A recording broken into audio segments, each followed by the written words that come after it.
What would you do to improve America's railroads? The USA has the world's largest railway network, 160,000 miles of rails cut through cities, mountains, forests, and deserts. It's a system with many strengths, but many weaknesses too. US freight rail is a force to be reckoned with. The industry is worth an estimated $80 billion, with over 160,000 people working to bring goods across the continent. On the passenger rail side of things looked bleak for a long time, but they're finally getting better. Last year, Amtrak posted record ridership. We're seeing more and more new trains and routes being introduced across the country. But it's not all sunshine and roses. Passenger and freight rail alike rely almost exclusively on non-renewable energy sources. Infrastructure is aging and not always well maintained. We've all turned on the news and seen images of tragic derailments or kids climbing under a train car because it's blocked the only road to their school. Perhaps your most recent Amtrak trip came with a hefty delay. You watch videos of high-quality, high-speed rail and commuter trains in different countries around the world, and you think to yourself, there's a lot of room for improvement here. So what do you do about it? Well, some money might help. In 2021, President Biden signed the Infrastructure Investment and Jobs Act, which authorized over $100 billion to repair and improve all sorts of infrastructure projects nationwide. Trains, bridges, you name it. For example, Amtrak got $66 billion. Now, several years later, with changing political winds in Washington, D.C., two lawmakers have come up with an ambitious plan to give America the modern 21st century railway network it deserves. Called the All Aboard Act, this proposed legislation would invest $200 billion in making the railroads safer, cleaner, faster, and more efficient. But don't take it from me, let's go to Capitol Hill and hear for ourselves. The team from Senator Ed Markey's office invited me to attend the press conference where the All Aboard Act would be announced. Now that's an invitation you don't turn down.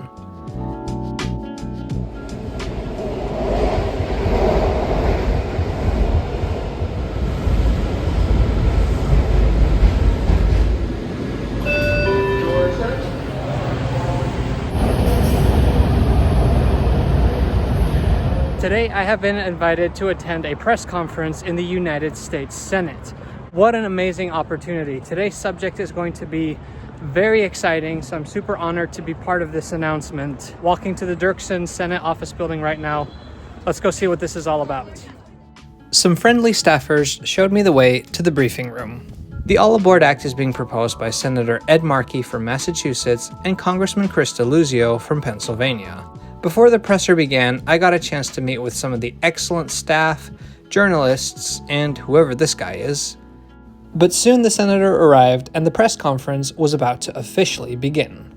So welcome, good afternoon everyone. Thank you for being here. It's a beautiful day to celebrate the introduction of the All Aboard Act. The simple fact is that Americans want and need more trains. That's why we're here. He's not wrong. We're living in something of a rail revival right now. People want more trains.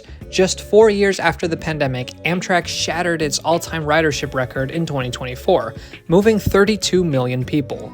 The recent successes of the Borealis between Chicago and St. Paul, or the modernized Caltrain service in San Francisco, similarly show the appetite that Americans have for more trains, and more importantly, for better trains. Trains that are faster, more reliable, more affordable, and accessible to new communities across the country. For generations, Americans have had a love affair with trains. They represent the best America has to offer. Trains mean freedom of movement. They free us from the safety risk of car travel, the long lines and tarmac waits of air travel. All right, Senator, you didn't need to convince me.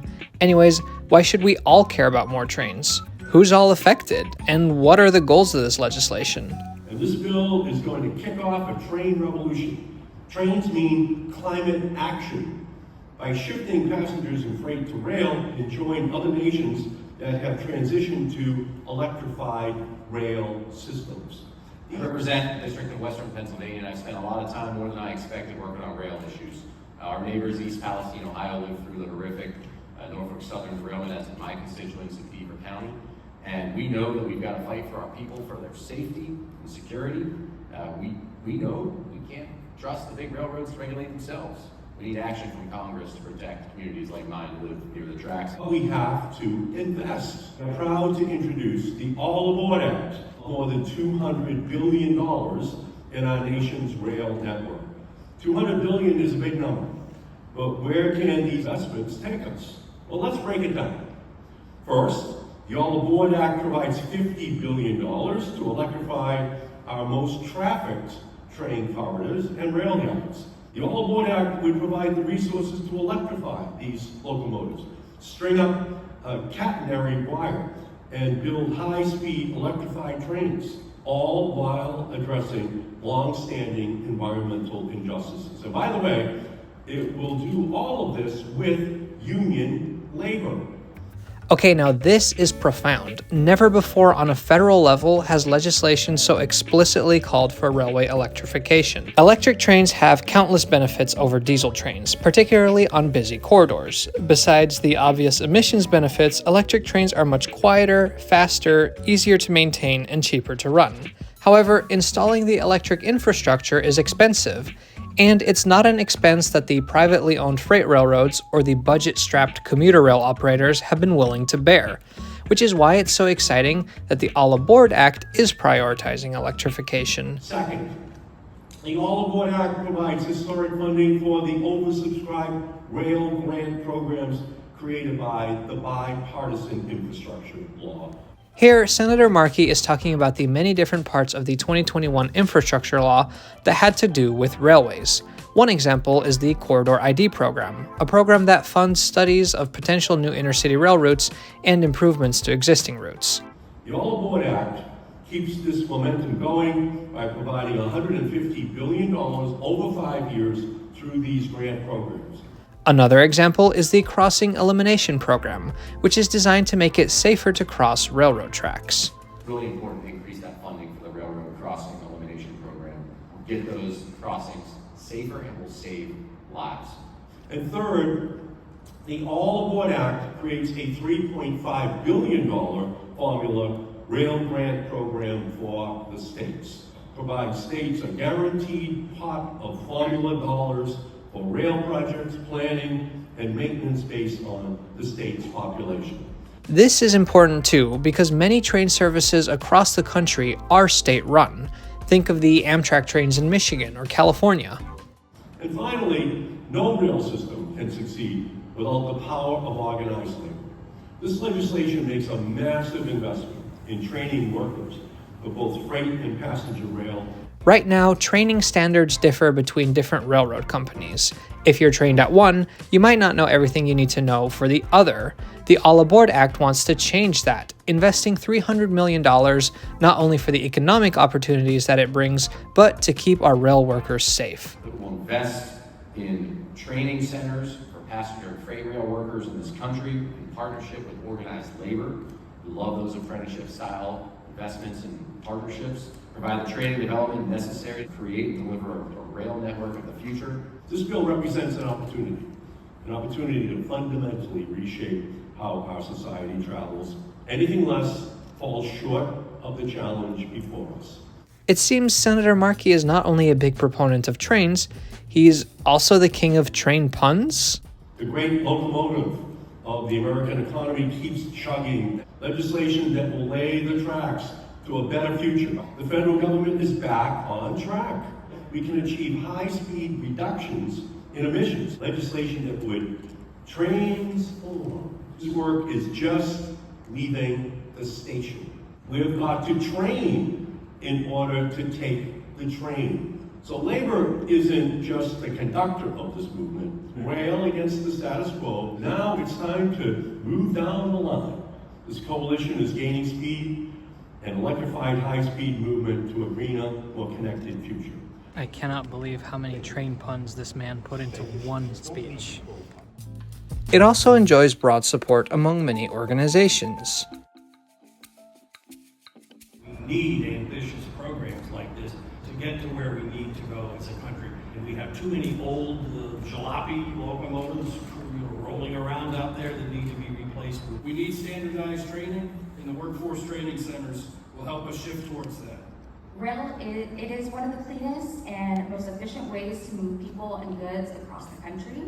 But make no mistake, we have a lot more work to do. If you want to go to the hospital and you don't have enough cars for every person in your family, or if you want to get to work and you want to be able to read a book on your way to work, Senator Markey and Congressman DeLuzio are saying is that's a right that every person in this country should have, and why wouldn't we catch up and do it in such a way that we're not polluting communities, we're not putting workers' health and safety at risk, but in fact we're creating hundreds of thousands of jobs. The goal of the All Aboard Act is clear: to transform the U.S. railroad network through electrification, more federal funding, and universal training opportunities.